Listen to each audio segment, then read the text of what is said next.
Hi everybody, Joel Ray again. I'm going to tell you my story. A lot of people have asked, how did I get into this line of work? Well, I'll tell you. I was interested in marketing at a young age. I think I was like a junior or senior in high school, and I got interested in marketing. Just thought it was fascinating, just a subject that interested me. But that was it. It was just something I was interested in, one of many things, and I didn't really pursue it. But when I got into college, my sophomore year, I had a great marketing professor who really brought it to life for me.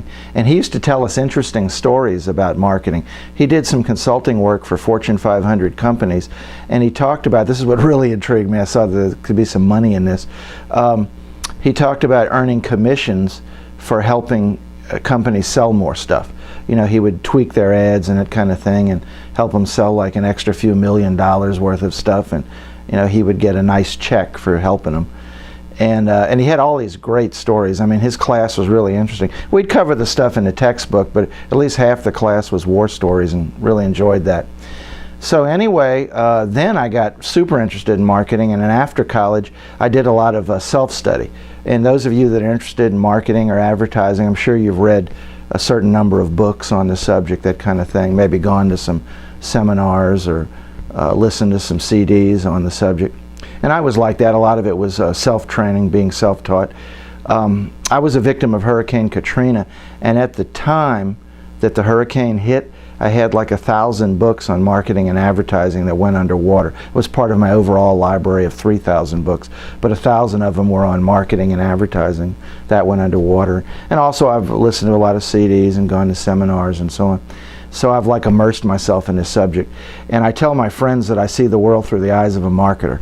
I always think in terms of marketing, you know.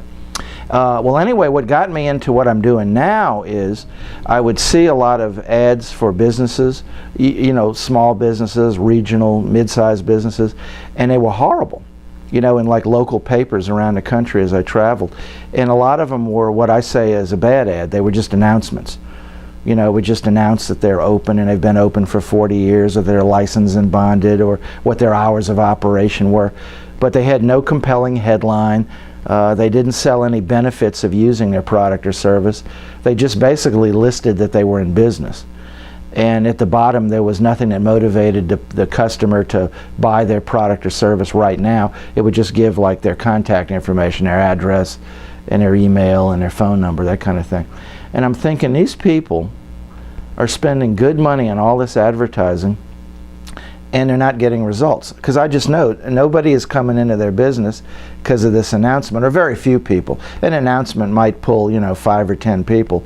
But when you run an ad in a newspaper with, say, 50,000 circulation, you're hoping to get, you know, hundreds, maybe even thousands of people into your business if it's, say, a restaurant or a shoe store or something. And it's really disappointing when you run an announcement type ad and you get like 2 people coming into the store, or 5. And the reason that they run these terrible ads is they don't know any better. So I was thinking, well, maybe I could do something about this. So now I go around talking to basically any business group that'll have me, and I teach them the basics of writing effective ads. Now, for people that know something about this already, I can get more advanced, but usually I'm just teaching the basics. I'm teaching them about headlines, sell benefits, and get your customer to act now. Those are the basics of a good ad. You can get in all kinds of details then, you know, beyond that. Like, for instance, headlines with quotation marks around them draw more than headlines without, that kind of thing. Sometimes using a little color in your ad will help the ad pull a little more. Oh, also, I'll make a point here. It seems like I'm talking a lot about print advertising. No, like when you have a radio ad, what your headline is the first thing that the listener hears. That's your headline in a radio ad. Same thing for a television ad. The first thing they see or hear, sometimes it's a combination or sometimes it's just a visual, but that's your headline. That's your attention grabber to the ad, and then the ad should go from there to sell benefits and to get you to act now. But that's why I got into this. I just wanted to help people. I mean, I just felt sorry for mainly small businesses that are running these terrible little announcement ads that I know just aren't pulling anything. And you know, the individual ad might cost them a couple of $100. And then like on radio or TV, you buy packages. You know, they usually don't sell you one ad.